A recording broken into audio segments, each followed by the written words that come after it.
organized, sort of. They show you a little preview on the when you're ready to go live, but it actually isn't accurate. Anyways, and I'll mute my laptop. Hello, people. So we are going to be inking on our pal Ricky here. Let me just try and move things in a little. Oh, can I go down? Yeah, I think I can go down just a little bit. That's better. We're going to see a little bit of my belly right here. Maybe, I don't know. I think it's actually out of the camera now. It's a little delay when I'm looking at the laptop to monitor. Anyways, blah, blah, blah. Hello, people. And welcome to the Friday night inking stream. Ricky B, the rock and roll rat. We are working on my graphic novel, Ricky B Goes to Sea. When last we left off, Ricky had gone into his crappy day job. Well, I mean, I guess it depends on your opinion. He works at a recording studio. So, you know, some people that's the dream job, but Ricky finds, well, his boss is a dick and all sorts of other issues, right? It is what it is. Anywho, so Ricky had just arrived at work. They were setting up for a big client session with the world famous HVAC. You know, one of the biggest bands in the world. Who could they possibly be modeled after? Anyways, so Ricky is arriving. He is late, as we're finding out right here, but that's okay because his boss is always even later. So that's the key. If you're going to be late, make sure your boss has an even worse sense of time or an even worse commute or whatever. Doesn't work, obviously, if it's a job where you have to punch a clock and the stupid clock robot rats you out. But anyways, whatever. That's not the case at this studio. I don't think any studio, probably. So, anyways, we are going to try and get a couple well, we'll get a couple done for sure. Might even be nice to get 3 pages in, but we'll see how that goes. So, so Ricky's doing his slide into the base and declaring himself safe. Yeah, it does show up just a wee bit in the camera. The underdrawing, by the way, is done with a non-photo blue pencil. And that is so that when I scan this in black and white, the blue lines go bye-bye. And it saves a whole lot of time in photoshopping. Of course, when that method was invented for the old Xerox machines and whatnot, in which case I guess it saved you a lot of whiting out of the underdrawing. So, yeah. That's basically, I'm using a traditional comics process as I learned many, many moons ago. It's a little bit modified. I think traditionally they would actually ink onto vellum. But, you know, I figure that sounds like an extra step, so I ink directly onto my Bristol boards. And that's kind of how it goes. So, and the dip pen, I usually go in afterwards with a fatter one to really blacken in the jeans, but, you know, we'll worry about that later. And let's assume that Ricky's making a whole bunch of dust come up, and the pen is kind of, well, it kind of does look a bit like a dust cloud, I think. And the more I shake the table, the camera is mounted to the table. So anyways.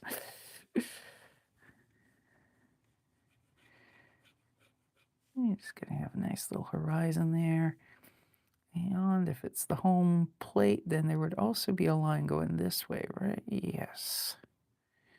So we'll add a little, I don't know, something always tells me that dirt has a speckled texture in comics. That's what looks right to my eyes, so we're going to go with it. And I'll have to remember not to drag my hand across that as it's drying.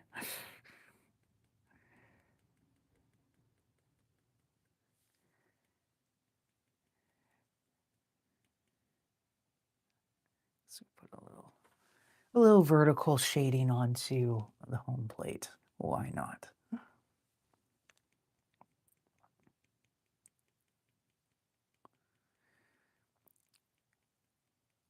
So last time we had 3 pages and 2 of them were an ad spread. Well, obviously they're not real ads like in our world ads, but they're real businesses in Ricky's world.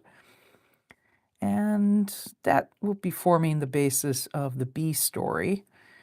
And yes, we will be having ads. We'll have at least 1 page of ad. It's today. It depends how long it takes me to draw. We may have 2 pages of ads today, which is, one of the reasons why Ricky's going to have questions. If we only had the 1 page of ads or the 1 spread of ads in Ricky's comic book, he probably wouldn't be bothered by it that much. But once you have where they kind of become intrusive, like everywhere on social media nowadays, well, Ricky's going to start noticing that and start being annoyed by it. So, but that, we'll get there in about half hour or so. That's probably what I would expect it will take to get through this first page. So,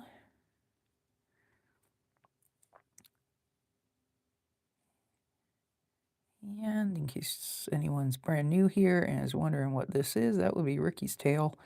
He is a rat dude. As far as he knows, everyone's either a rat dude or a mouse dude.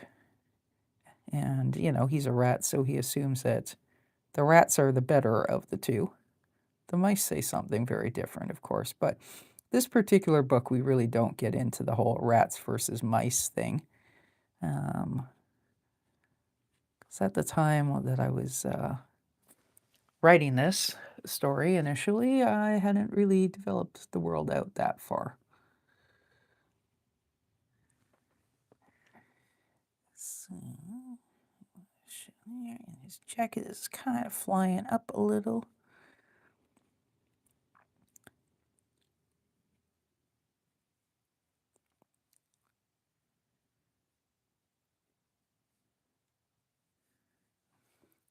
And Ricky's kind of a bit of a skinny, fat dude. His mama always says that he must have a hollow tail with the amount that he eats, but it doesn't show up on him yet. Although his grandma has warned him that, he's not going to, once he turns 37, he's not going to be able to eat no more. That's what happens to everyone in that family. Turn 37, and then you got to start eating salads. And you're not supposed to be drinking after you're 37 either. Your doctor yells at you, so.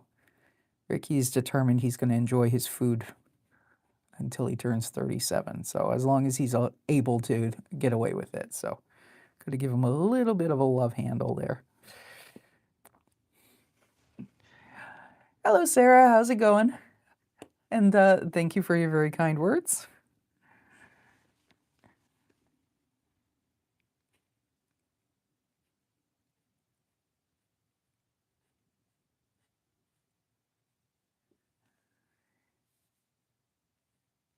Give a little wiggle on the tail.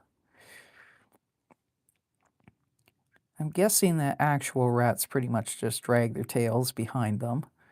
But in these cartoons, I like drawing the tail being a little bit expressive. Although in this case, it's just going to go flying up that way because he's sliding that way.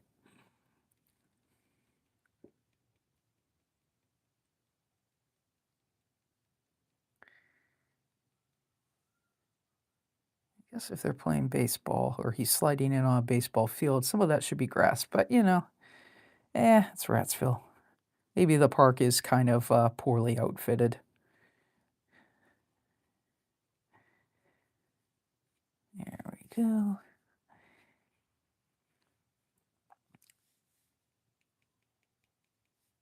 Yeah, the jacket is going to be a little bit like that. Connects that way, and then that way. So kind of have the inside, but you know, I don't know about anybody else, but I have a couple black jackets and I've had many others over the years, and they all pretty much tend to have black linings, so you know.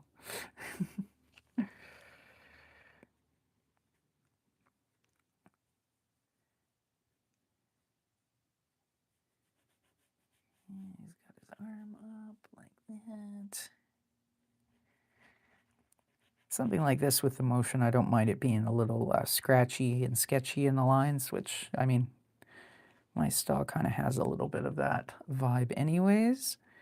But sometimes I make it a little more deliberate, and sometimes I kind of try and smooth things out. But I think when he's sliding, you kind of want things to look rushed.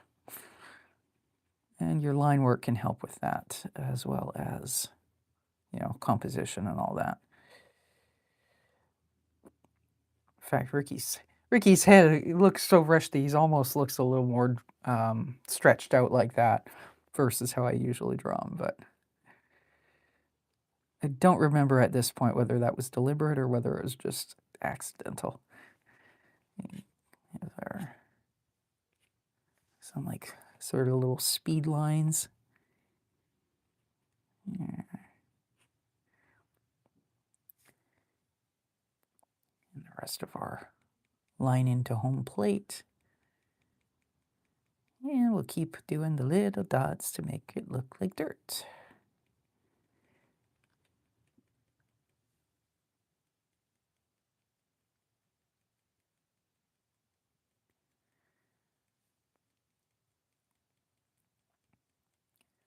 Every time I have to fill in an area with little dots like this, well, obviously I don't have to, but I am. It always makes me kind of be in awe of guys like George Surratt, who did like the pointillism thing. Like that would have made that would have been irritating to me to the point of making my skin crawl. It looks really cool, but it's like, oh. It's like I've seen some people take like pigment pen markers and use teeny tiny dots by the zillions to do hyper realistic shading and whatnot. I'm just like, I am gonna click like on that reel every time I see it, but I am not gonna be doing that because hell no.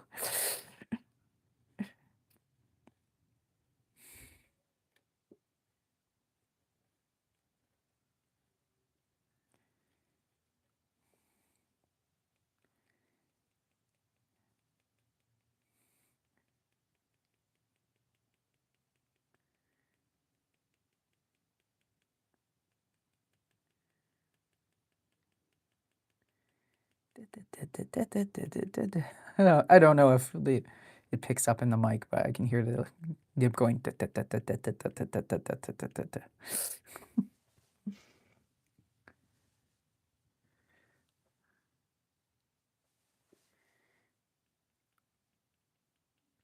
But we are almost done.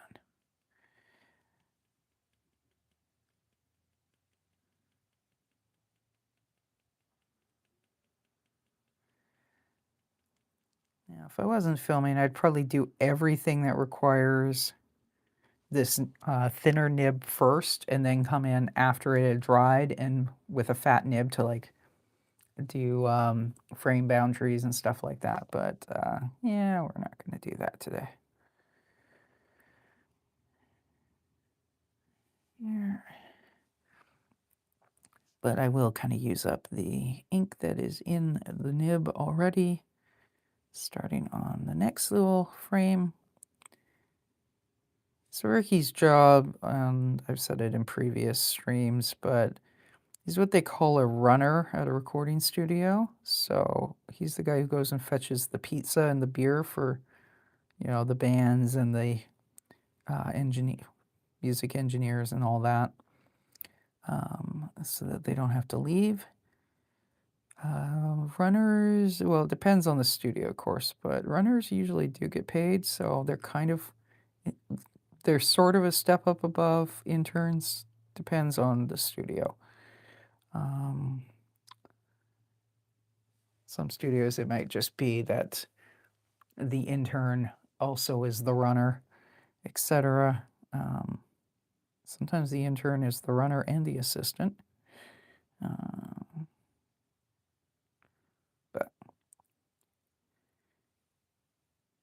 anyways, we'll kind of assume that at Ricky's studio, it's big enough that they have the runner is as Ricky, and then there's a separate intern. Who, at the time I wrote the story for this graphic novel, hadn't really gotten into the story of the intern, but I did a podcast version and I've written some short stories. So now we know that the intern's name is Intern Dave, and Ricky and him don't get along. Ricky can't stand Intern Dave. But, that'll come up in some future graphic novel, because this was written before Intern Dave was a thing. The way I usually separate out my frames, I don't leave like a white gutter, but I kind of like this. Sometimes it's very shaky like it is today, but a really fat black border, which, what the hell was that?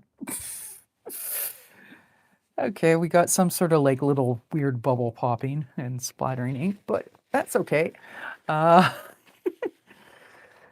The end things tend to get taken into Photoshop to fix, so we'll just fix that smear then. I'll be ultra careful pulling it back across, but yeah, even made a weird popping sound, which I don't think my mic picked up on, but whatever. So there, and we're gonna add a little more thickness in to Ricky's jeans, just to show form, I guess, shadow. And give him a shadow on the dirt as well.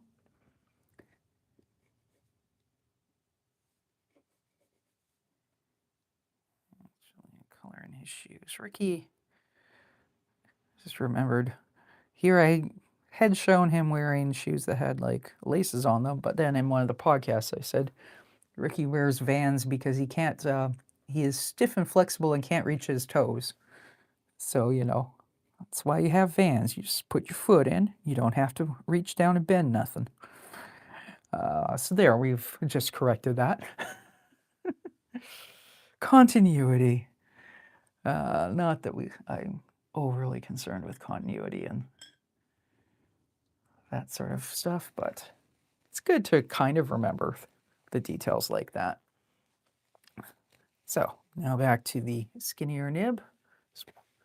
How I have some bowls of water off to the side, so when I'm not using a pen, I dump it in there, so that the India ink doesn't dry in it, which it will dry anyways.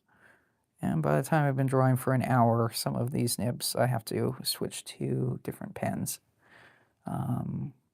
But that is a whole other discussion. Let's see, if the patch bay, I did not draw this in, but usually you would have some like angled glass. I'll just kind of give the hint of that. Yeah. That. And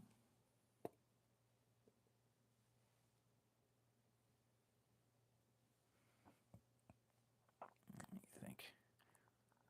There's some things I kind of forgot to draw when I was doing the underdrawing on this, but recall the big live room at Warehouse Studios in Vancouver has like hooks on the wall with loops of XLR cables on them, so we will just add that to otherwise it's kind of a plain wall and that's kind of boring, so we'll do that. It looks like Ricky or one of the interns actually did a nice job of coiling the cables. Unlike, say, my cables in my home studio. Never actually look that nice. But then I'm not going to get yelled at by anyone for having messy cables, so these guys would get. screamed at usually. Anyways, so there. Got yeah, you know what? Let's assume that this studio has a second row of cables. Again, gives a little extra realism and detail. And and you want some white space, but you don't want everything white space, right?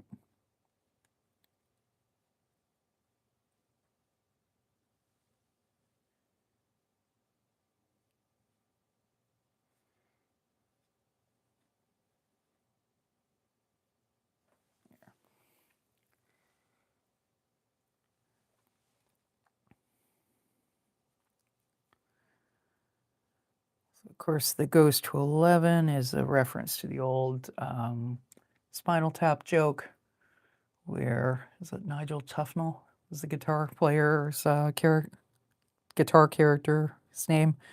He's got this new custom amp and he's being interviewed and he's explaining that it's louder because these go to 11. And the music journalist says, well, isn't it just the same, but it's like subdivided? And he's like, instead of 10, and Nigel's just like, these go to 11. And genuinely seems to believe that this makes it louder, which, anyway, if any.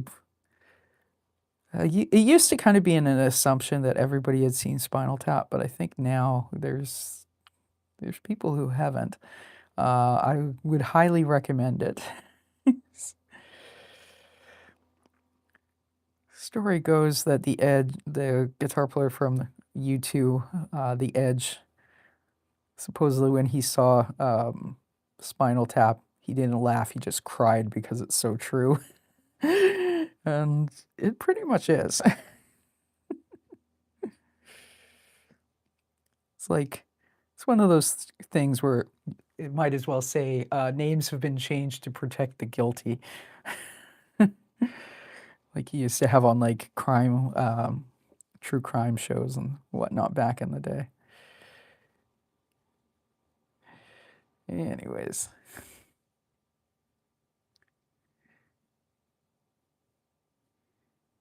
The drum kit.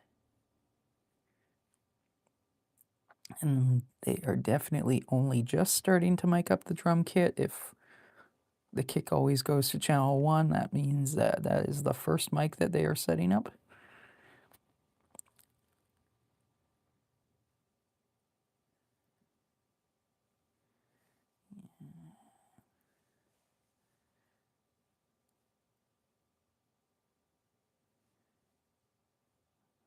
Let's give the drummer all sorts of cymbals and crap over here. And this dude, head-wise, kind of looks like character Jeff we will meet later on in the book. Except Jeff is a mix engineer, and normally the mix engineers almost never are going to be there helping set up at this stage. So, but I'm going to draw him as if it's Jeff, just for the fun.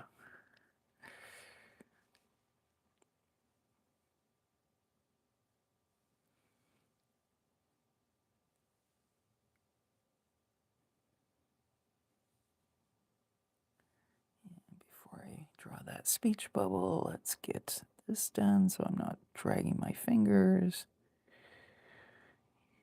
And.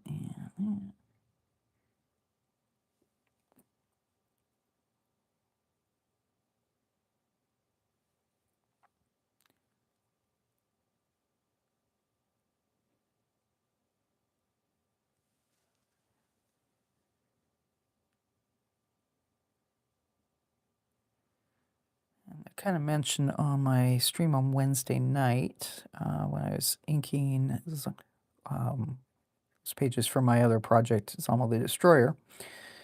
I was working on stuff that was quite old that I had drawn, but then never finished. More than 10 years ago, I talked a little bit about back in the day, once upon a time, me spending some time on the fringes of the Vancouver music scene. So that's kind of where my background is coming in knowing what all this crap looks like. Not that I was, I mean, I was around recording studios a tiny bit, but I really honestly couldn't hear well enough to become a recording engineer. But I learned how to record my own crap. Anyways, it's one of those things where I had it's come up in a couple of my different projects as kind of a go-to setting. So, hence why Ricky is a runner in a studio. Although,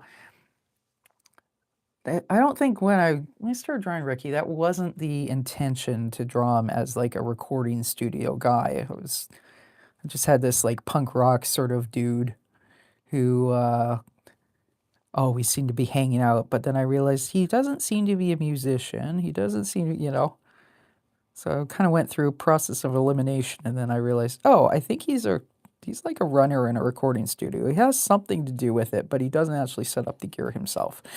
So kind of worked backwards to get there. But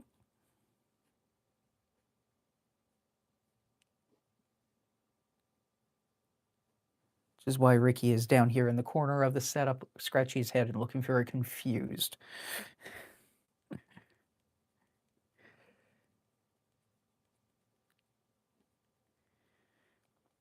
And when I was doing some of the Ricky B. Rat podcasts, I kind of came up with the origin story, which is that Ricky used to hang out in the back alley of this recording studio trying to get autographs and stuff. And then one day the boss, Big Mike, who owns it, who in this world is a big time record producer, just fired one intern, and this time instead of like chasing Ricky away as this sort of annoying kid who was always hanging around back pestering people, Big Mike said, if you're going to hang around like a bum all day, why don't you get in here and mop the effing floors? So Ricky said, okay, and ever since then, he's been working in showbiz. You used to hear stories like that, I think more from like the 60s, maybe even into the 80s. I don't think that really happens that much anymore. That somebody would like fall into a recording studio job by accident. But I mean, I could be wrong.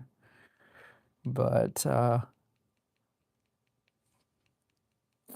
even the guys who came up in the 80s, by that point, usually you'd hear that they went to like audio school or something like that was kind of more common. Now, what I'm drawing in the corner here, these are called baffles. Depending on the studio you're working in, these ones I'm drawing as framed in wood, and then they have like foam I'm like putting my hands, but too wide for the camera, but they have foam that might be like a foot thick, dense acoustical foam, and that prevents some of the echoing and stuff that you would get in a live room, or it controls it. So you would have the mic going inside the kick drum here, but you might then kind of build like a giant foam, almost like a cushion fort if you've ever done that as a kid, but you do it with these baffles, and then that kind of prevents sonic bleed. Well, in theory, it prevents sonic bleed. In reality, it's going to be there, but it reduces it, I guess. Big studios might even have an entire soundproof room that, they stick the drummer in there, and it's glass so you can see them. It's kind of like, you go to the zoo and you see the chimpanzee or the gorilla, and you get to put your hand up against the glass, and sometimes he headbutts it. So it's a little like that in a really big recording studio. But a lot of them just, the foam baffles are kind of an easier way to do it. I'm going to draw some wood grain on these guys, and then I'm going to get the fatter nib out, and okay, that some live rooms would have like a plank flooring, some would have carpet. It depends, right?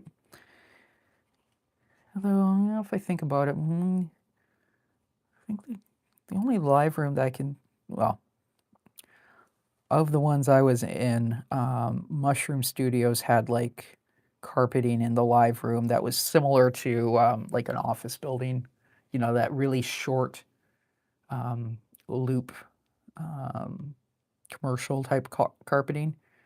Um, the others had wood floors, and then they would have like Persian rugs or something like that. That would and other sound dampening means. After all, if it's a live room, in theory, you want it to have well, why they call it live is in theory, if you clap your hands, you get some level of echo or reverb. Um, so isolation booths and stuff like that, you don't want to be live. You want them dead with no echo. But the live room, well, by the oh, that is the wrong pen. Never mind. Yeah, well, we'll use it and we'll just make this wall black. Um, anyways, that's kind of neither here nor there. Ricky's not really got a mind for the engineering side of things, so he wouldn't really know why the live room echoes.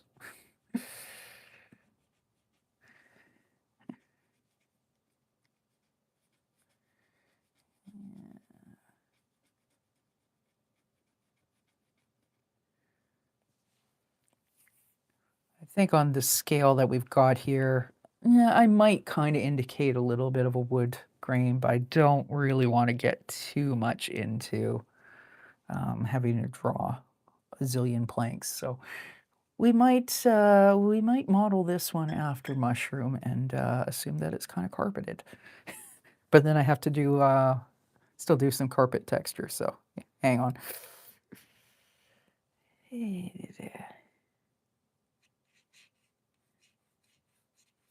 just gonna do kind of a liney sort of thing, and we're obviously not in proper perspective here because otherwise, yeah, we are not in proper perspective. But it's the cartoon universe, so things don't need to square up. Like if I was doing some sort of architectural drawing, and then you have to have your like actual vanishing points drawn out on either side and line it up. But where's the fun in that?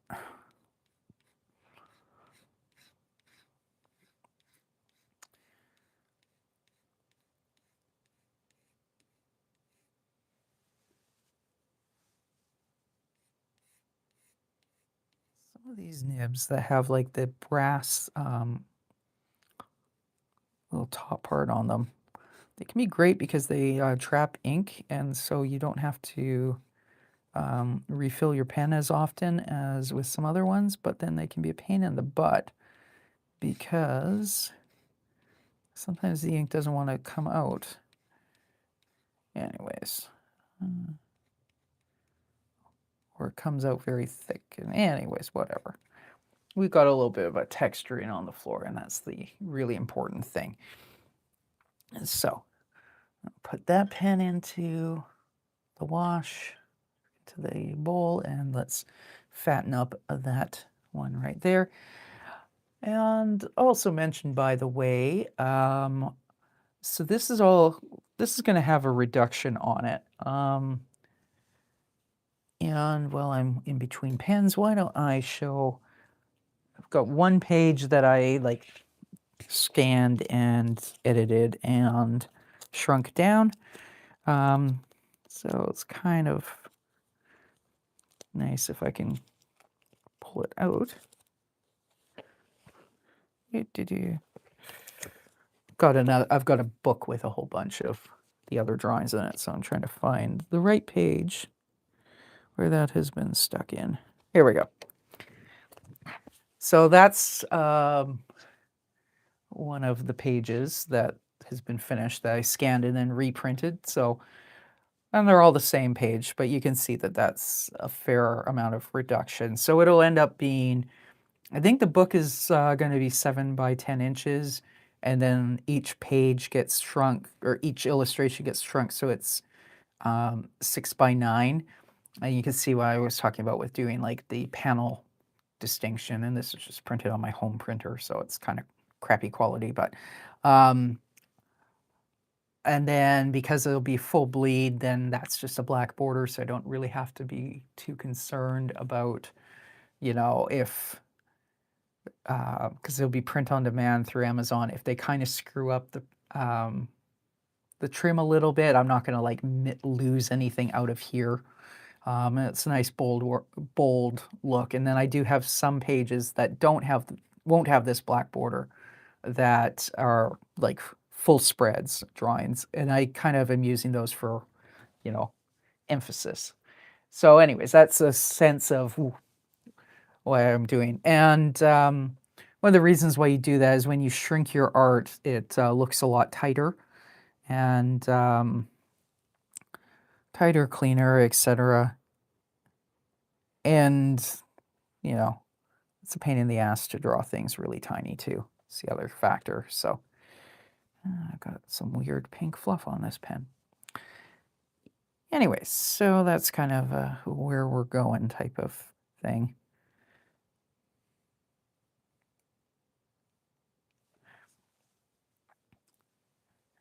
Kind of debating, do I want to, yeah.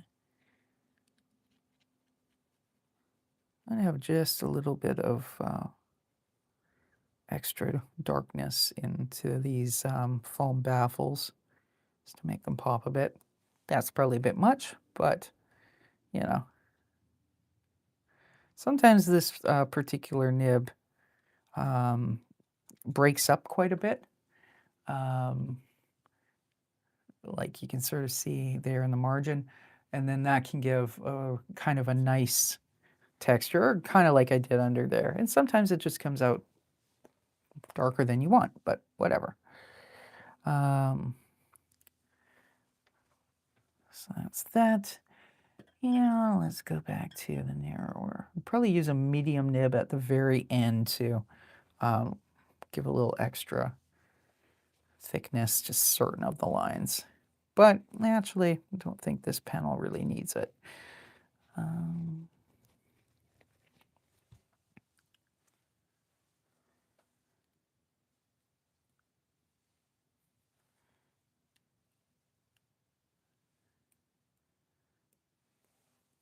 This page is going fairly quick. Some of these pages are like take an hour to ink, and some of them you finish them in under 45 minutes. It all depends.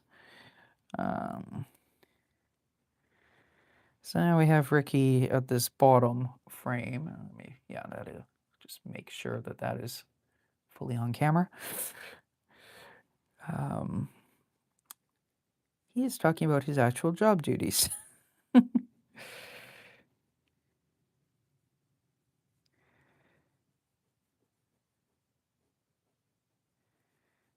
Back in my music days, I went to audio school. We actually used the book. I don't know. It might even. I don't know if it would still be in print, but you'd probably get used copies on eBay or Amazon or whatnot. But I think the author's name was Tim Critch, and the book was called The Assistant Engineer's Handbook. So actually, I did my audio school at Nimbus, which is run by Garth Richardson. Was run by Garth Richardson. It ended up falling victim to the lockdowns. But Garth is a big time producer who, like, he did the first Rage Against the Machine album and all this sort of stuff. So, and because this was Vancouver for certainly since the 80s has had a very, had a lot of top audio talent. So, like, Bon Jovi used to record there, Motley Crue was there to record Dr. Feelgood. Yeah, a lot of big band. In Excess did their, I'm gonna say their last real album. You know, the last one before Michael Hutchence died. Elegantly Wasted. That was recorded at Armory Studios. Skinny Puppy. Well, Skinny Puppy was from Vancouver, but loads of, you know. What'd I do? No. Oops.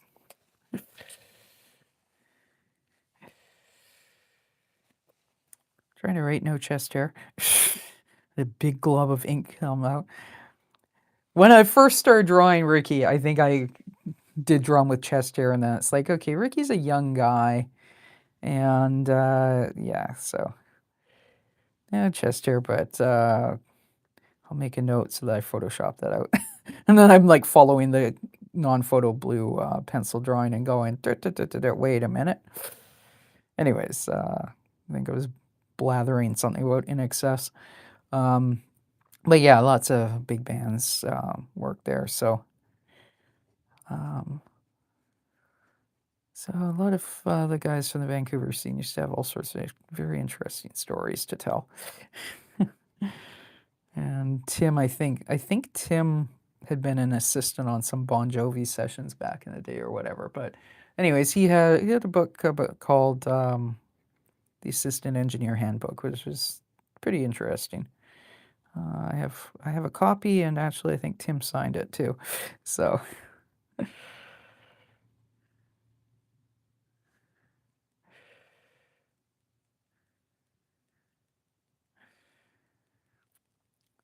take a wild guess what Ricky's doing here. Oh well, it does say.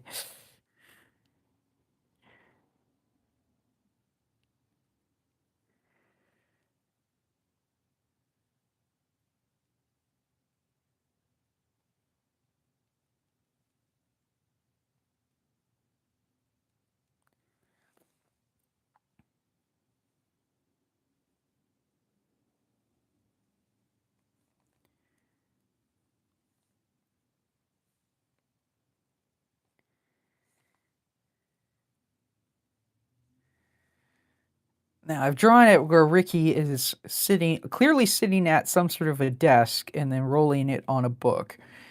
Kind of inaccurate. The coffee table books, as I recall, were so you could sit on the sofa and roll things. But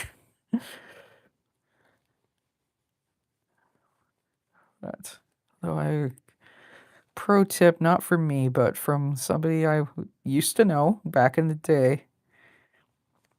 He would say you got either like an antique silver tray, or just straight up use like a cookie sheet, like a baking sheet.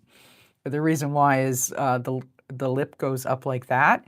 So you roll your stuff on that, and then it catches all the crumbs that fall out. And by the end of a week's long session, you essentially get a free joint because of all that crumbs. Whereas if you do it on a book, the little crumbs are going to fall off and they're going to land on the carpet or on the in the sofa cushions or whatever. So there's a maybe that's a helpful tip. I don't know. Um, I actually never got asked to roll any joints, and frankly, I don't think I'd be good at it. Uh, which is kind of funny because I always hung out with the stoner kids in high school and whatnot, but they always rolled their own, so I never got any practice. Okay.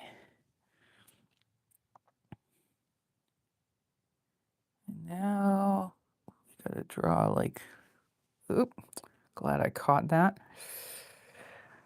I'm gonna switch from this nib because it's catching the ink in here and then it's fine. And then just randomly I'm looking and suddenly there's like a black bulge underneath, which is what happened here. And I do not want that to happen in the middle of the art. So we're gonna get the glass pen. And we are going to use that to do these fine lines.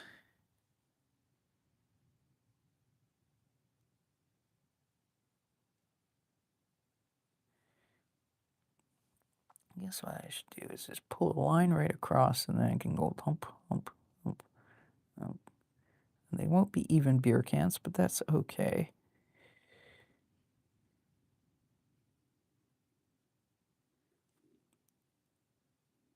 And if you're a teetotaler, you can pretend that these are Coke cans, or whatever.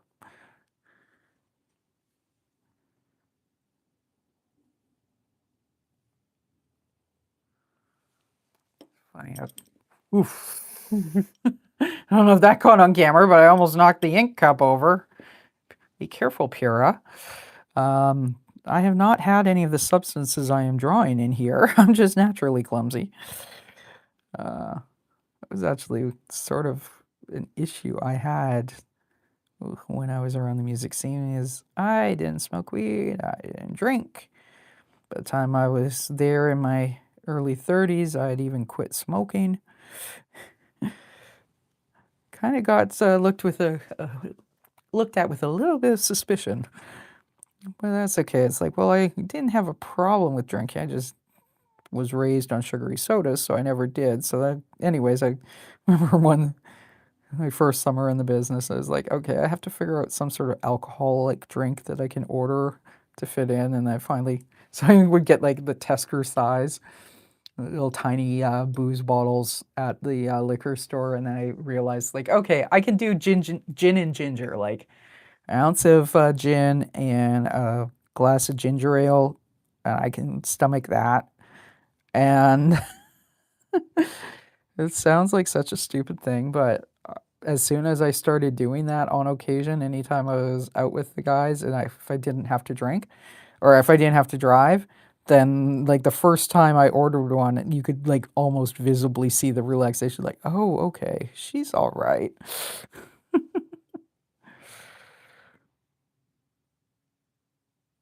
Although some of the dudes did appreciate the designated driver thing, but yeah, not usually. Okay, glass pen is being a pain.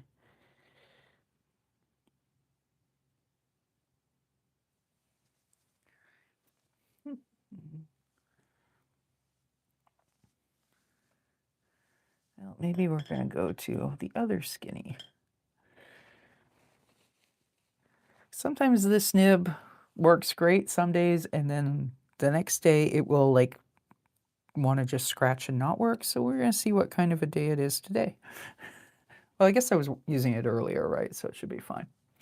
Anywho, we have many, many more beer cans to draw in this fridge.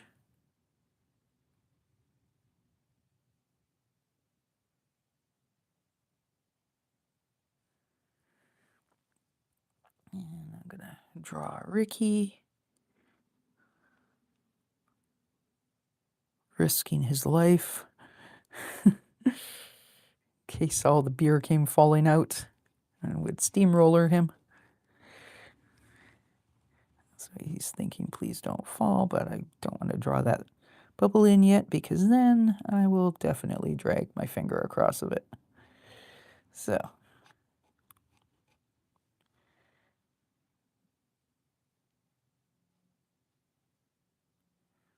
finger's a little messed up, but we will fix that in Photoshop eventually.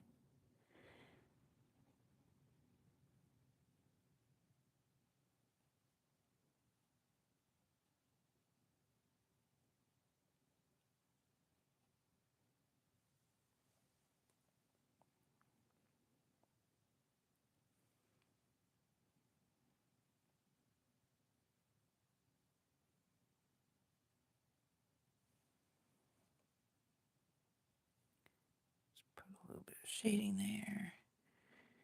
And then this shelf.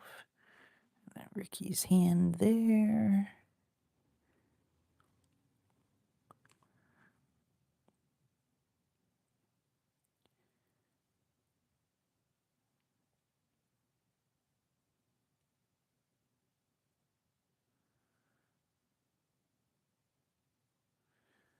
Probably not the smart way to do it, all stacked sideways, because those are definitely going to roll out. But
This way his thought bubble kind of is, the bubbles from his brain to the thought bubble are kind of blending in with the beer cans. That's, there we go. Where he's going, please don't fall.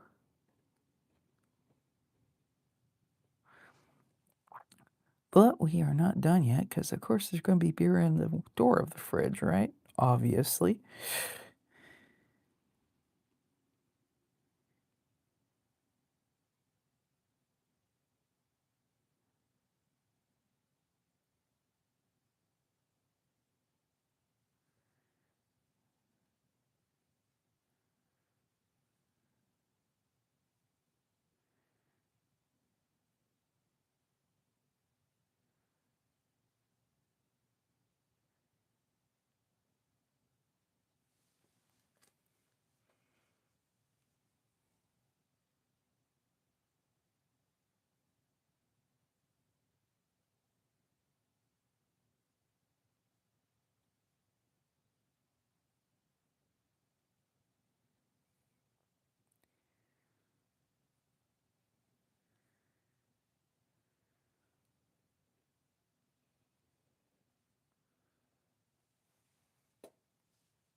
So there, he's got his beer in the fridge. Now, last on this page, kind of an easy thing to draw, but pizza is life, particularly in that business. Now, some studios have little kitchenettes, and then it's the interns are required to like cook. But even so, usually pizza and sushi, kind of the most common. Well, burgers too, but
all right. So that is page. Well, there's some confusion because of multiple page numbering here. In terms of the story, this is page 11, which is what I'm going with on my title of the video. In terms of actual pieces of paper, pages in the book, it's page 23. But that includes like title pages and your copyright page and stuff that's not actually part of the story and not really numbered. It was originally 21, and then I started adding in the B story with the ads. So let's get on to On the next page, which, hey, what did I just say about ads? So the ad thing is kind of a B story where we start having more and more ads coming in, and then at some point Ricky's gonna have questions about the ads, and then that will kind of get into the B story proper, I guess. So, we're gonna start now. Sometimes I've had the ads talk about what has just happened. Sometimes they're gonna talk about what happens next. So, what's just happened? We've been at the recording studio, Rat Trap Studios, and Ricky has been fetching pizza from Ranceria Pizzeria. The Jolly Rogers yacht sales, that's going to reference, in a couple pages. But let's get going with this. If the nib will cooperate.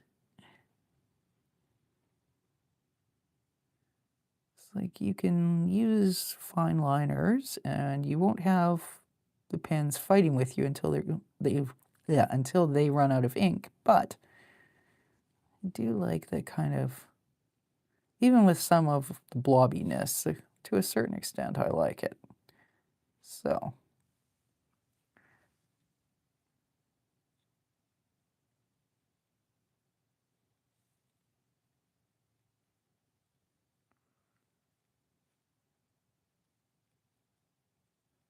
I'm gonna be hating my life when I have to draw the board. Once you know how like an SSL board works, if you've worked on one, like yeah, it looks like there's thousands of buttons and knobs and stuff, and there are, but there's however many channels, and every channel is the same. Like every channel strip is the same, so you actually only have to learn. You learn your signal flow and whatnot, but you know. That's the same as that is the same as that is the same as that, and so on, right? But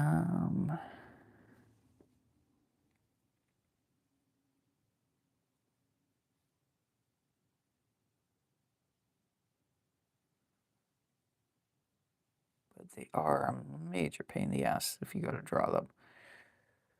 And unfortunately, there's a few points in this book where I got to draw them, but it's just a lesson to me for future stories. If you're writing a story and it takes place at the recording studio, draw it in the lounge. Then you just have to draw a sofa. And TV and video game consoles, but I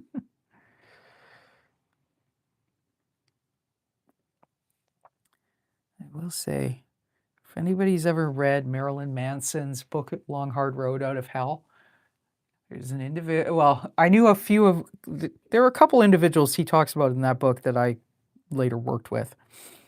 And I remember one of them,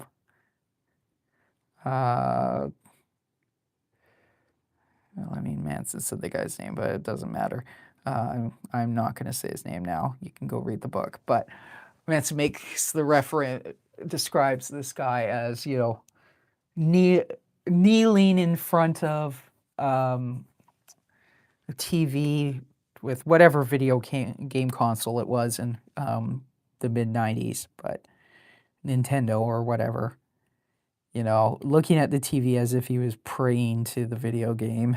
And I remember I had read the book when I was a teenager, and then I reread it when I was going like, hey, didn't he talk about so-and-so? Yes, he did. So I dug it up and I reread it. And I remember at one point going like, he's kind of exaggerating. And then there was a session where I was working on with this producer, and I looked through the control room glass, and holy shit, there he is, kneeling in front of a TV, playing video games in the exact same posture. I'm like, oh crap, Marilyn Manson wasn't lying. At least about that. I don't know, again, vouch for other things said in that book. But there were that particular description. I was like, oh crap. Anyways. And then there was one of my mentors, actually, was Bill Kennedy, who unfortunately has passed away now. So rest in peace, Bill. But Manson mentions Bill in that book, and it kind of sounds like he was a little bit afraid of Bill. Bill was a very gruff guy, but I always thought he was a sweetheart. Mind you, Bill liked me. I don't think he liked Marilyn Manson, though.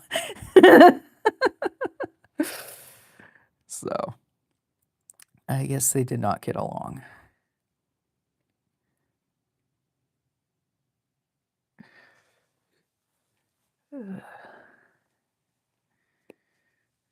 Yeah, Bill passed away in, is it 2012 or 2013? I forget now. But long, long time ago. But then my last album I released in 2015, so I have been out of that business for a long time too. Well, I had a project with a former friend that we were working on as late as we had our falling out in 2019, so. But I think it was clear to me by 2017 that the project was really more of a hobby. And then nothing ended up coming of it. Anyways.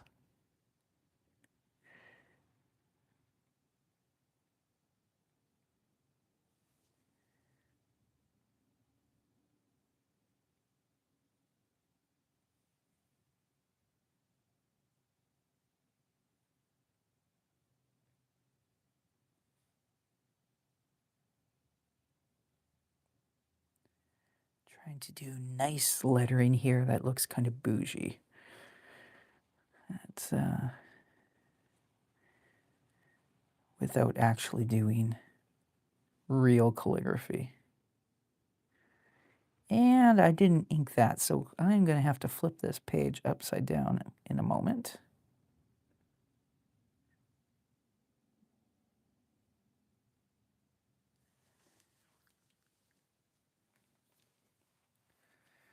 The lettering's a little too far to the left, but you know, when I'm photoshopping stuff, I can always just lasso that and go. But that's be that. I'm going to use a fatter nib for Jolly. And let's turn over and ink the life preserver upside down.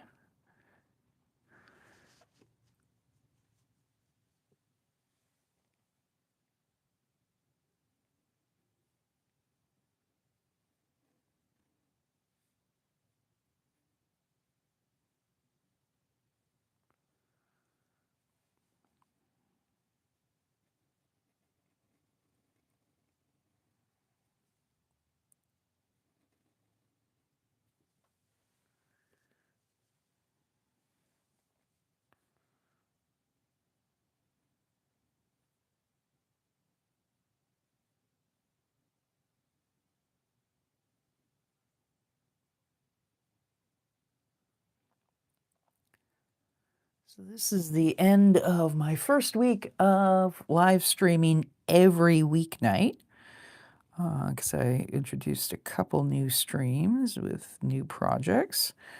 And crap. Other than that one smear right there, but again, we can Photoshop that out. It's been going pretty well. The nice thing with the live streaming, which if I'd realized this, I should have started live streaming long before, but I was like, oh, was kind of thinking in terms of like, oh, it's going to be one other thing to do that's stopping me from working on whatever, but you know, I've actually, since I started streaming in January, I think I've gotten more work done on these books than the past year before that. Well, in fact, I know that because generally speaking, I ink 2 pages a night, something like that. Sometimes 3. But, you know, I think in 2025 for Ricky B. Rat, I think I may have inked 4 pages the whole year. So, yeah. It's definitely been worth doing it. Um, so we're now doing some streams. That life preserver looks really skinny. Oh well. Um, we're now doing some streams with, well, kind of reviving, not so much reviving, but working on my very first webcomic, Zama the Destroyer, which I started doing in 2006. I did it from 2006 to 2009, and then kind of fell off the wagon for a while, and then went to reboot it in 2013. Didn't have the time. Ended up doing it as a podcast, but I never got around to doing like a book of the Zombie drawings. So that's what we're working on Wednesday.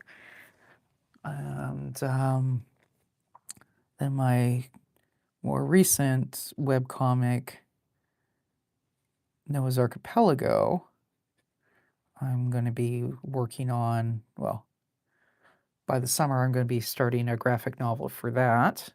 And in the meantime, I'm working on a calendar project and a coloring book project. Also things that I had intended to do for a while, but never got around to it until I was like, hey, I should like do that on stream. So, and then we've got Ricky B Goes to Sea, this one, and the Miles project. So yeah, just thinking, do I want to darken in? I think I'm going to leave that pretty plain because often when you see like yacht ads and whatnot, there's like a lot of white space, very pale colors, you know. Not that I'm saying that what I've drawn here is like high-end looking, because that has its own sort of aesthetic that you really can't really do by hand these days. But you tend to have the assumption of like, we can afford the half page, but we have actually very little information on it. So I think I'm going to leave that pretty blank. If I change my mind later, I can always sort of put some line work around the life preserver, but we're going to ignore that. For now, we are going to move on to Death by a Thousand Knobs for the ad for the recording studio that Ricky works at. So let me just go dig out a different pen.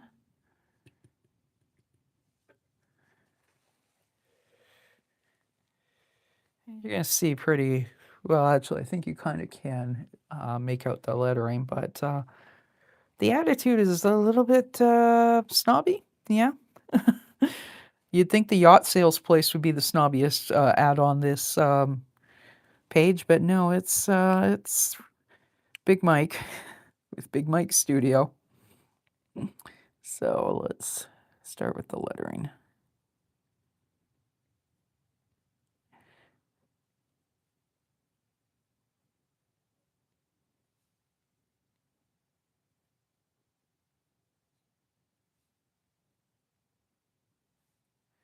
Because the joke, of course, is that all the really big studios, I mean, well, I mean, the biggest ones, sure, can still afford to just be handling like the Rolling Stones or whatever.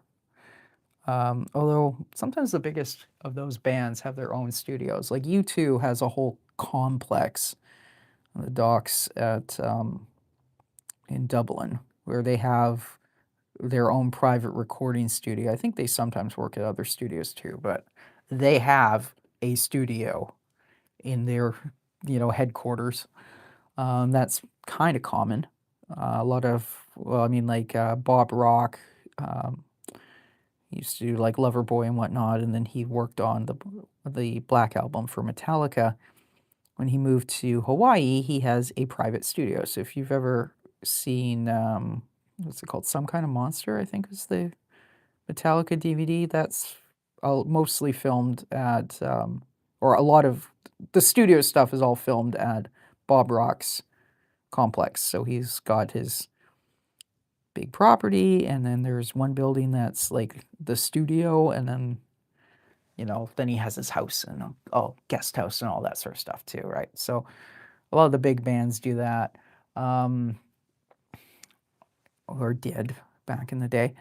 Um, but at some point, uh, eventually you got to make money. So then you're open to the public for anyone who can pay the bills. And sometimes you have clients who frankly suck, but they got money.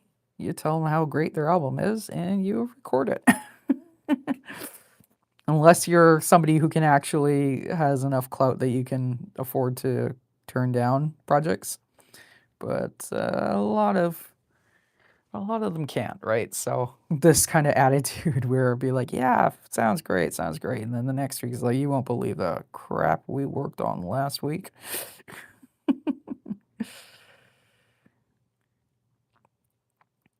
And I have a sneaking suspicion that sort of thing is much more common than any of us realize. Of course, Ricky's boss also has a terrible attitude, so. Yeah,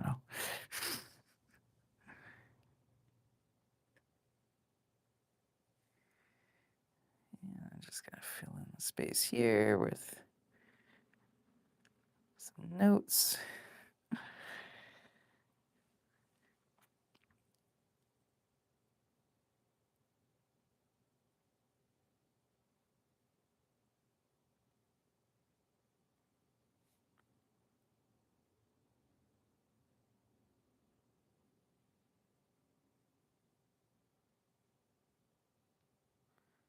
My cursive is terrible, but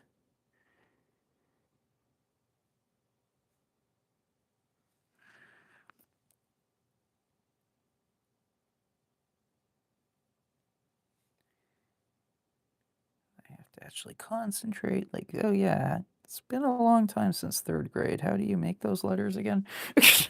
I block print pretty much.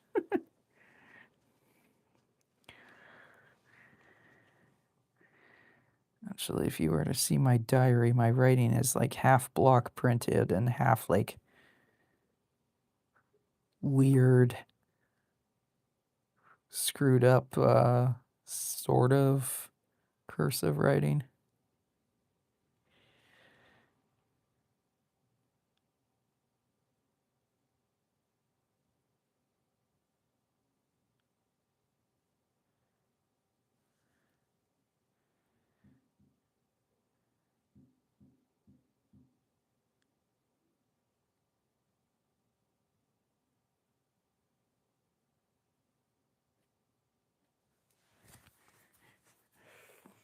Record your demo, your crappy demo at the world famous Rat Trap Studios.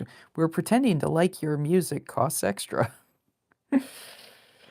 Well, I guess if Big Mike is a big time producer as he's depicted in this comic, well, then he has the ability to turn down jobs. So, therefore, he has the ability to be honest and say, your music sucks. Go away. All right. Now, none of these channels actually line up. Which I realized after, it's like, okay, those are offset. I mean, sort of, yeah. Anyways, we're going to ignore that. The odds of my well, I already mentioned one of my audio mentors is dead. Actually, a few of my music friends are not of this world anymore. And I mostly not in contact with pretty much any of the others. So, you know, but on the off chance, if one of them who still follows me on, I don't think any of them still follow me on Instagram. Never mind. But if questioned, I would just say this is artistic license. Yes, I know there should be a solo and a cut button, not just the one cut button. Ain't nobody got time for that.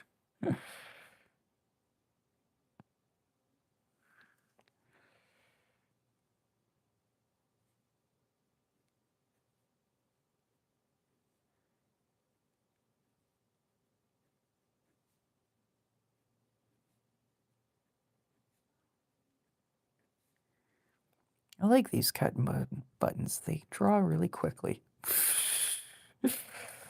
We didn't show the rest of the channel strips where there's like 10 zillion knobs and tiny buttons for like bus assignments. And yeah, anyways, never mind.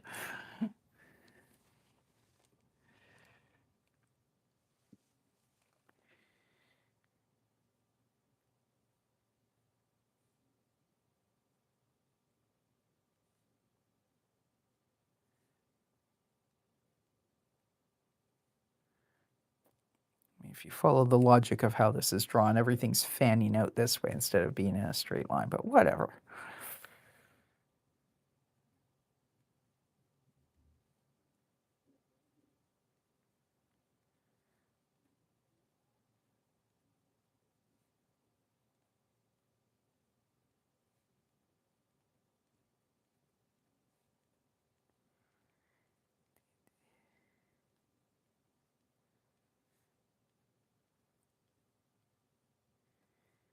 Guess we'll just add in an extra row of buttons there. Or actually, I think these are EQ knobs. No, they're not EQ knobs. They're, what are they? I think they're the effects and knobs. I'd have to look at a close-up. I do, on one of my hard drives, I actually still have, you know, a couple hundred photos of like channel strips from like session recalls. So if I looked and zoomed in, I'd be able to figure out. But I have not recorded anything. I have not. When was the last time I was in a recording studio? Well, I was there for Bill's wake, but wasn't exactly looking at the board at the time. I was at warehouse, but last time I was recording in one, I think probably would have been the time I went to reamp synthesizers at Mushroom in 2013, 2014, 2013, I believe.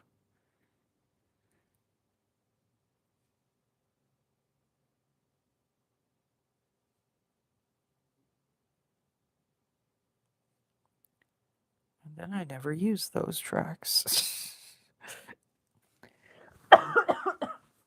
Excuse me. It's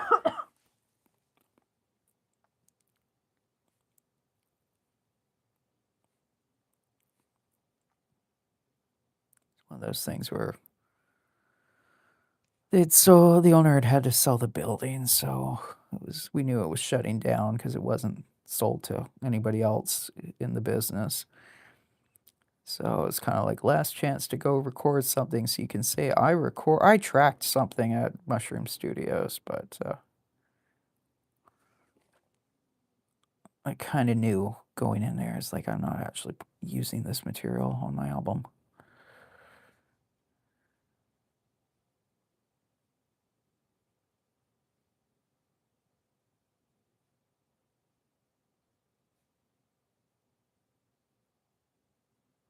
One more knob.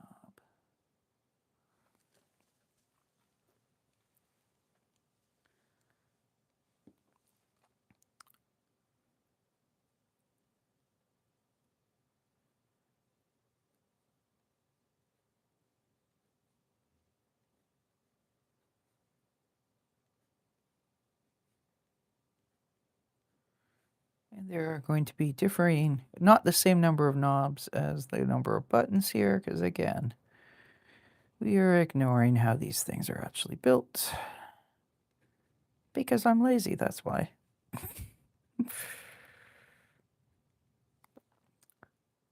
And then you'd have what they call the channel strip. So it's like a thin metal, flat metal strip that goes along here.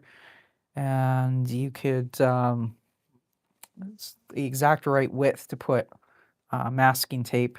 So you'd have this like massive, like 8-foot long piece of masking tape that you would put across, and then with a Sharpie on the masking tape, you would write in like if that was kick drum or whatever. So you knew what the channels were on that.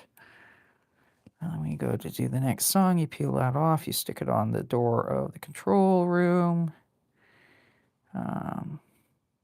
So in theory, if you needed to pull something back, you could, anyways. You can always, in theory, redo things, but they never actually sound, they never hit the compressors the same, or affects the exact same way twice, so. Well, I mean, I guess if you recorded and you didn't touch any buttons, they kind of would, but definitely in a recall, it's not going to be exactly the same, but that's why you usually try to avoid a situation where you'd have to recall. But anyways, why am I telling you guys this? It doesn't even matter in my life anymore.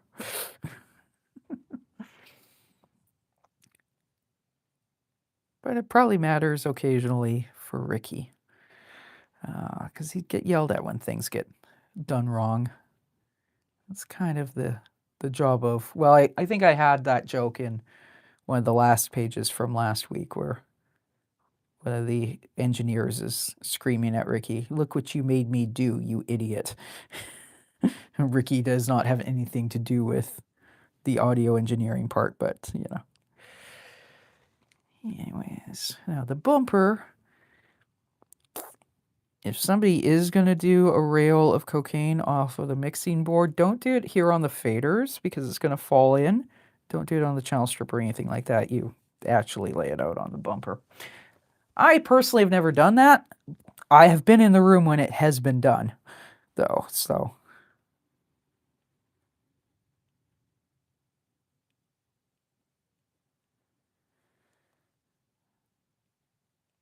I'm going to use the fatter nib to, because they're usually, I don't think any of them are real leather. They're like that vinyl fake leather, but yeah. We'll do that in a moment.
Groupies welcome, wives not.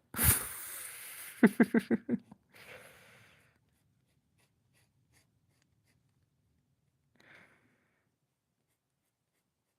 whether it's a line in the assistant engineer's handbook or if it was something I read somewhere else, but somebody making the comment about keeping calm uh, even when the producer or producer's girlfriend calls, or his wife, or worse, when they both call at the same time.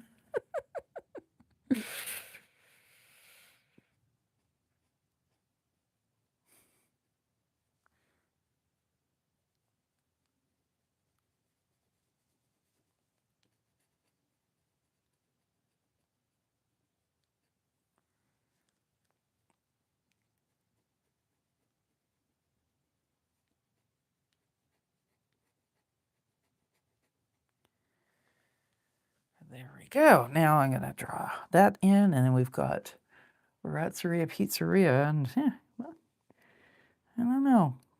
I think I might actually be able to get through 3 pages, because the next page is also part of this ad spread,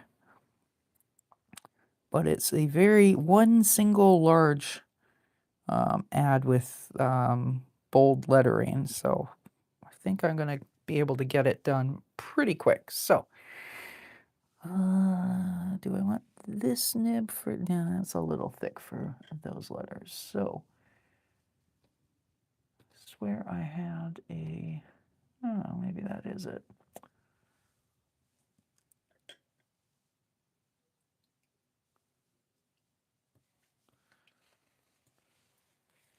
Swap to a medium-sized nib off of this pen.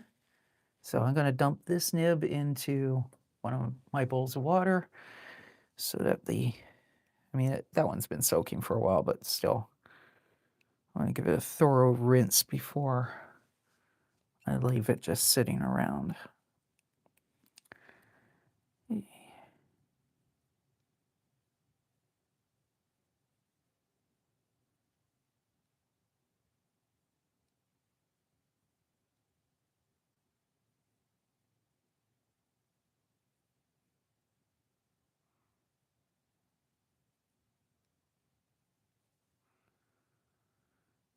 And I'm pretty sure I've spelled pizzeria wrong. I think I looked that up actually a couple months ago when I was doing the brainstorming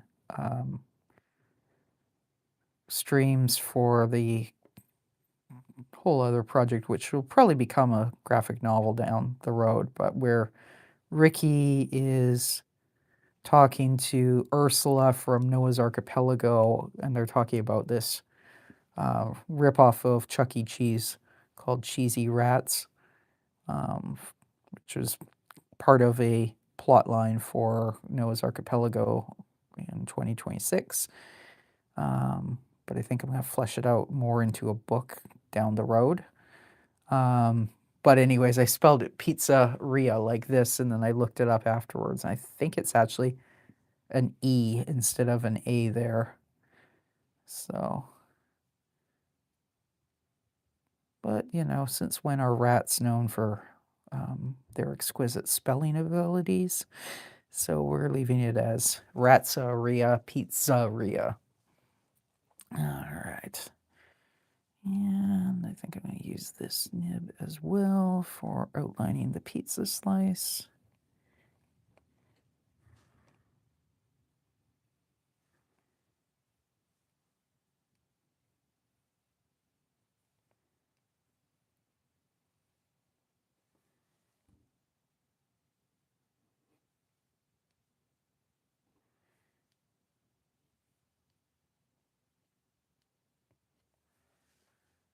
All right, now we are going back to the thinner nib.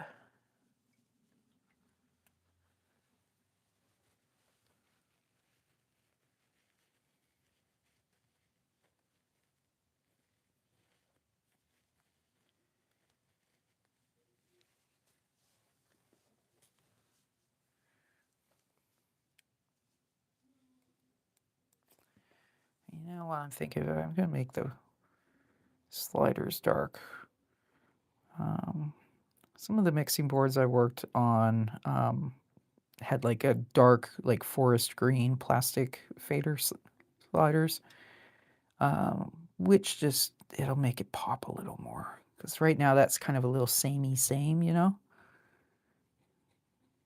Gotta be careful that I'm not dragging my finger. That, but...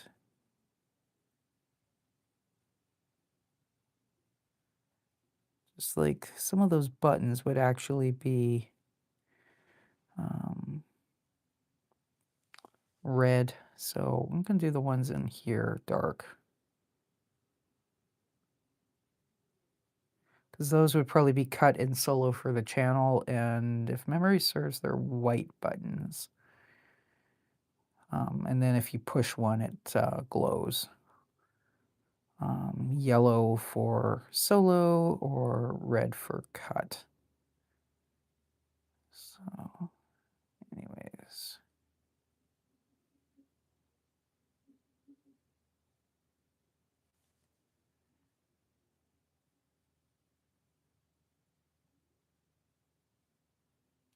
Depends on the brand, of course.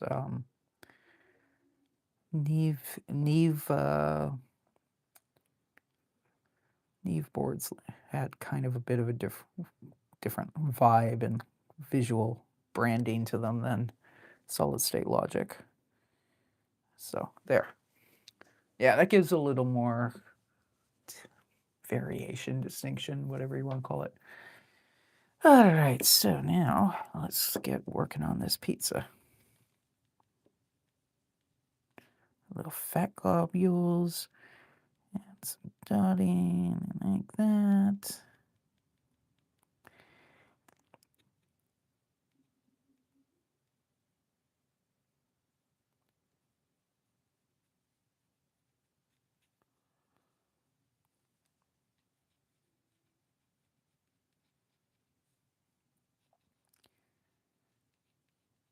Somewhere on my hard drive, I have photos I've taken of pizza, where it's like, I'm going to need this as a reference image. And then I dumped them on my hard drive, and I don't think I've looked at them since. But I did eat pizza yesterday, so let's sort of hope that I have some level of memory.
Don't think it picks up in my mic, but my neighbors had a big family get together, I guess, today based on the number of cars. So it sounds like they're all getting heading out, but don't think that picks up in the mic. But if you do hear a random conversation or, you know, in the background, that is my neighbors.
think I'll probably end up photoshopping and redoing it so it's the last week, and makes it bigger, but, you know, it looked fine when I blue lined it, and then you ink and go, yeah, it's a little weird. It should be a little down, but whatever. Or I'll lasso this and pull that down. Anyways, so that is the second page of that we're working on tonight. And this does kind of bug me, but I don't know if I want to shade the background and leave the life preserver light, or shade the life preserver kind of like this to make it look more round and leave the background light. So for now, I'm going to leave it and I'll think about it. Might even like take a photo of it and mess with it in Procreate and then decide based on that what I'm going to do with the inks. But we are going to move on to page 3, which is another ad. But then I think we have, anyways, part of the B story is that all these ads kind of intrude on the story. And they also, they reference things that Ricky is telling us about. So that implies that the ad server is eavesdropping on us, which I'm sure all of us who have Facebook accounts can relate to. Anyways, so the session a couple pages ago, I'm going to grab it and show it, that we inked last week. Oops, that's the wrong book.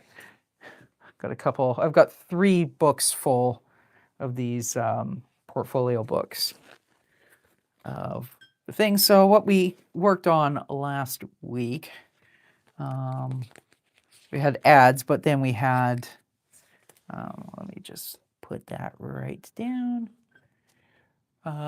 Ricky go into the studio for setting up, and we mentioned this band HVAC. Obviously, it's a joke about HVAC, but hey, that's probably what the guys did for a living before getting a record deal. But now they are like one of the biggest rock bands in all of Ratsville, right? So, therefore, they can afford to hire the great Big Mike to do their album. Ricky will be out fetching beer for them for a while. But anyways, then they're going to be going out on tour. This nib might be a little thick. We'll try and squeeze it all in. So yes, HVAC, the Blowing Chunks World Tour, Ratsville Stadium, July 31st.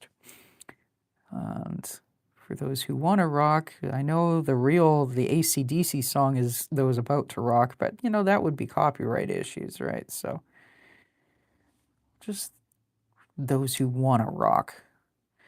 We're not making assumptions about whether they're actually about to or not.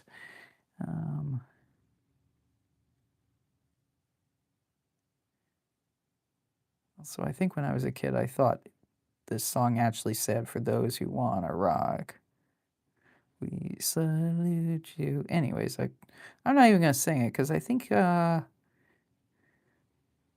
real life HVAC is kind of pissy about covers and stuff like that. So we will stick to the cartoon, the Wish Timu version.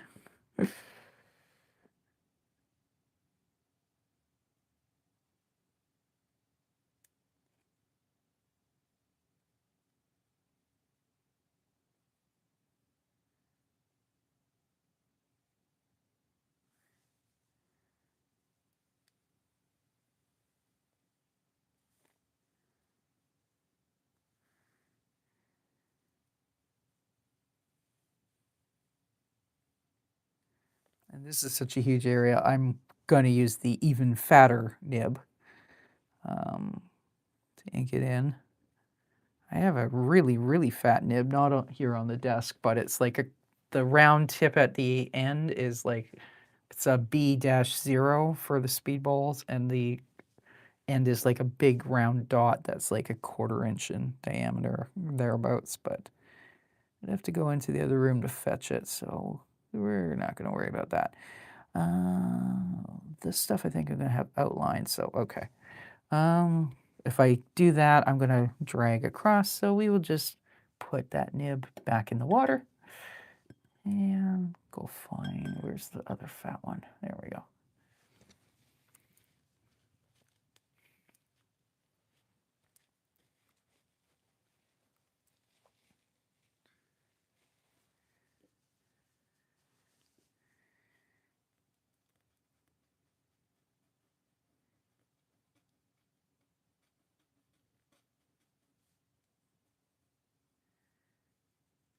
And we will really be goobering the ink on in here, which is fine because, you know, this is just going to sit on my desk over the weekend to not just dry, because it'll be dry by midnight, but to, you know, really, really solidify, cure before these get put back in the little plastic sleeves in the book. I could probably do that tomorrow, but, you know, I'm kind of superstitious and I just leave my stuff on my desk at least, well, or on a table adjacent, leave it out for about 2 or 3 days before I put it away. Just to be very, very certain that I'm not going to get anything smeared or sticking together or any of that.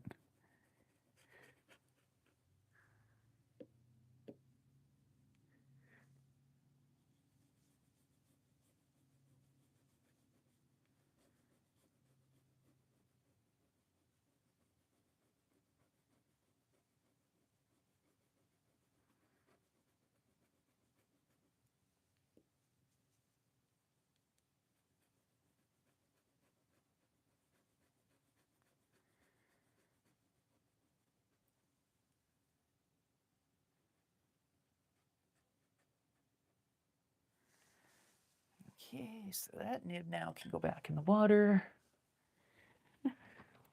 And we'll grab the thinner nib.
Uh-oh, now I don't know exactly how that would... That doesn't look right. I think that would have to be there. I'm just going to say fix fee.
Still don't look right, but whatever.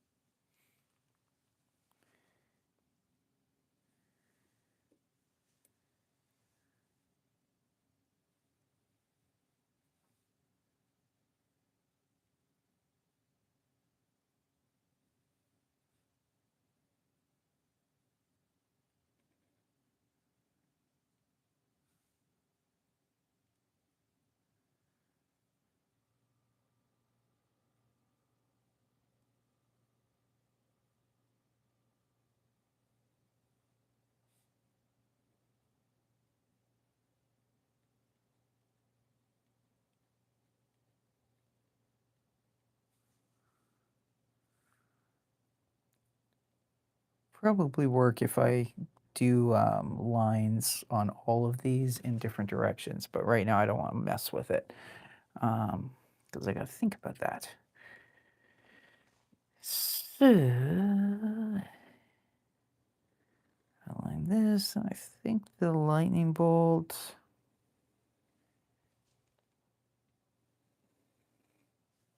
Do I want to fill the lightning bolt in? I think so. So that would be black, black, and black. But I'm going to do the points of the lightning bolt with this nib because I can get narrow enough into it, whereas that really fat nib won't go narrow enough without rounding out the corners, which we don't want.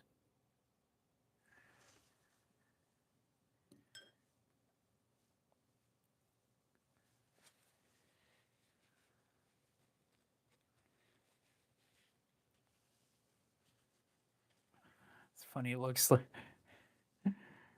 the reflection off of the light, and it looks like I missed a couple spots on the big black bar.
think I know how I'm going to fix these letters.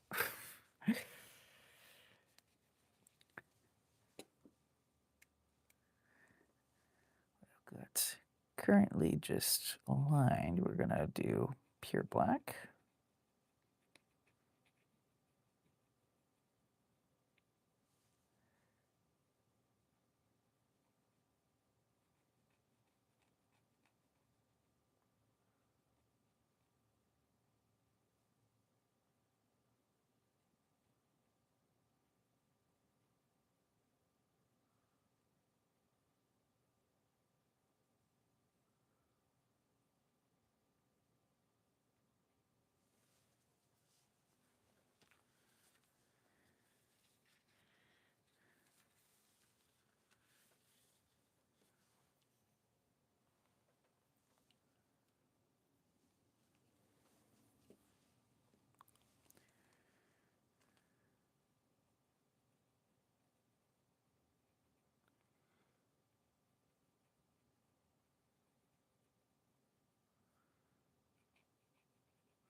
And we're going to have the ones from over here, or whatever side's closest to the lightning bolt, will be lighter.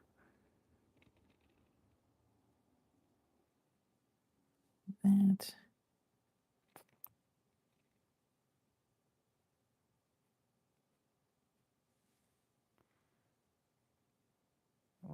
Except whatever's facing up is going to be lightest. So never mind what I just said.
Still not entirely happy with that, but a little bit of tidying up in Photoshop would probably help it. Okay, so then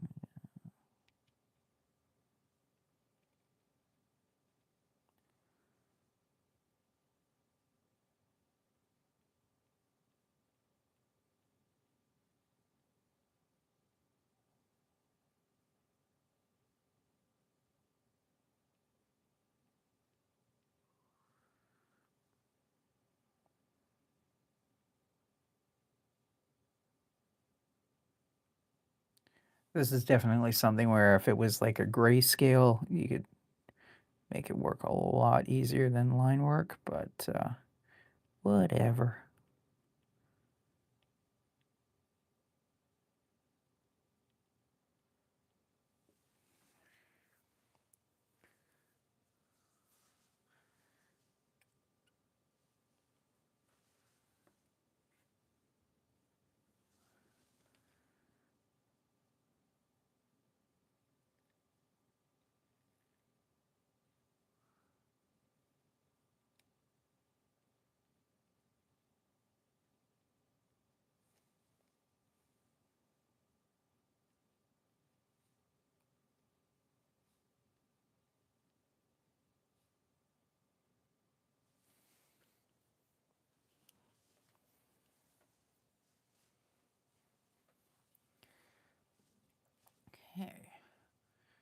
So HVAC and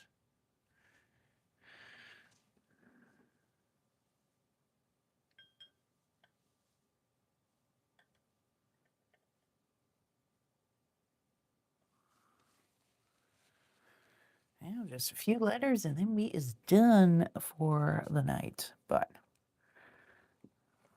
let's go.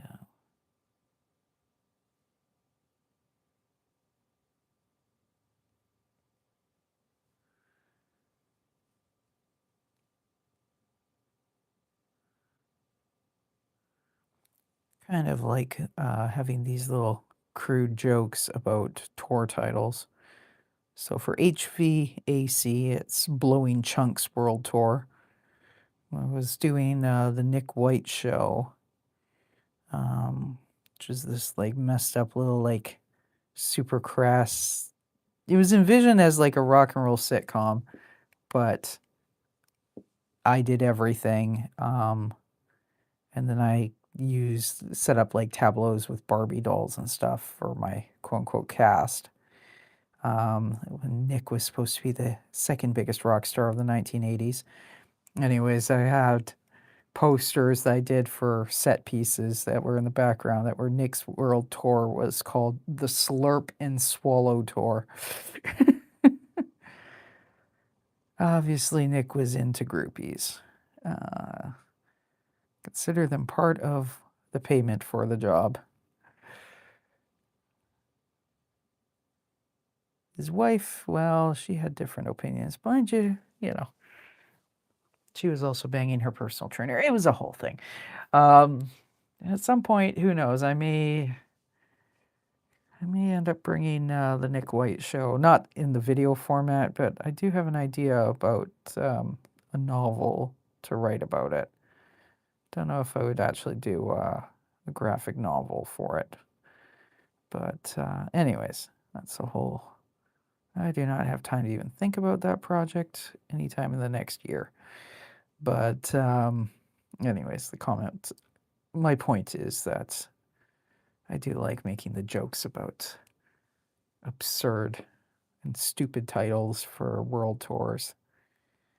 So, often the world tours do have absurd and stupid titles.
And this lettering probably also going to be recentered in Photoshop later on.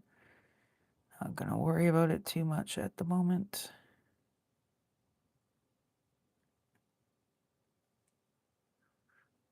The other thing may be that I may do like stuff like this, letter it separately, and then collage it back in. Like, yeah, anyways, that's a whole other thing for another day. At some point, I used to do some hand-drawn typography.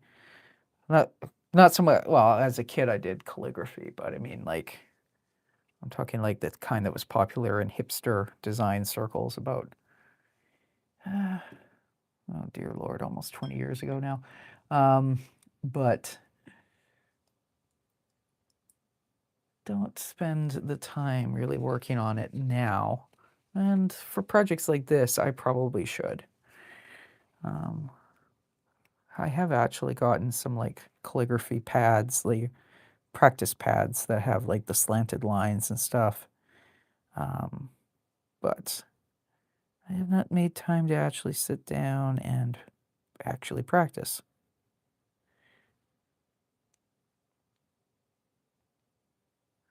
One of these days. One of these days.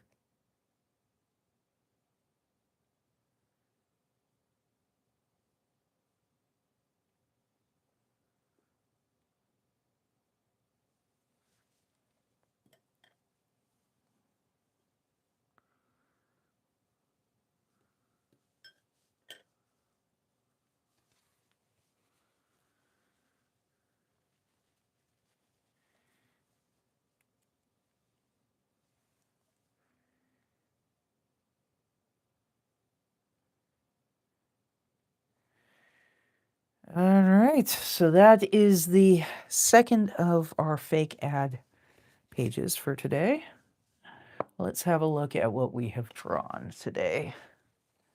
So we started with Ricky. Let me just pull this up and ever so carefully move this because this is sopping wet. We don't want it to run or smear. So this is the first page we worked on today with Ricky getting to his job 5 minutes late, but his boss is always 20, so that's cool. And he works in a recording studio there, setting up for the big clients, which is the band we just drew an ad for, HVAC. Ricky's task wasn't setting up. He was tasked with rolling a whole bunch of joints and putting beer in the fridge, hoping that it doesn't all collapse on him and crush him and kill him, and fetching pizza for the engineers who are setting up. Usually, if it's a huge band, the band is probably not going to be there the first day, but they usually have their own in-house people, guitar techs, and some of them have designated like their preferred personal personal is not really the right word, but like the engineers that work for them, maybe coming and helping set up because they know exactly what sound the band is going for, yada yada yada. The producer's going to be there normally, etc. So that's who it is, but the actual band isn't there yet. And then the story, as has happened before, in fact, last week, and will be happening somewhat regularly for the first, about 40 pages in, when Ricky starts getting pissy about the ads, but that is our B story. So we have another ad break, and they're related to what's going on in the story. Or in this case, what's about to go on in the story that we will ink at the beginning of next week's show. So we have an ad for Rat Trap Studios, which is the one Ricky works at. And then we've got an ad for the pizza joint where he went to get all that pizza, Ratzeria Pizzeria. And my little joke, serving pizza since 1974, passing health inspections since last week. And then our big ad for the big band client who's coming in to the recording studio, HVAC. For those who want to rock, HVAC Blow-in Chunks World Tour, playing Ratsville Stadium on July 31st.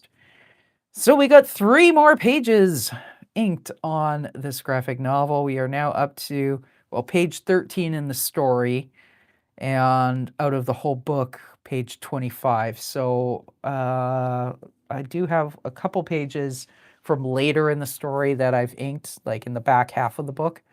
So I believe now we are up to maybe 30 pages. Except that's not entirely right. Well, because there's like front matter. So it's a little jarring, but we've got roughly a quarter to 30% of the story inked now. So it's not going to be a massive, massive book, but it's going to be enough. So that's gonna be this week's streaming. So we will be working on 2, maybe 3 more pages of this book again next Friday. Monday, we'll be working on a couple pages for the Miles Marv book. And then in the middle, Tuesday, Wednesday, Thursday, we will be inking some calendar pages, a couple more Uzama the Destroyer pages, and starting work on the Noah's Archipelago coloring book. So we are making headway. Yay. Anyways, thank y'all for tuning in and checking out what I'm up to and spending some time. And I hope you've enjoyed the stream. And we will see you again real soon for more inking. And hey, I was going to say I didn't get any on my fingers this time, but yes, I did. But more inky fun starting again next Monday, 6:30 Pacific, Monday through Friday. And we'll see you then. Have a great weekend. Bye for now.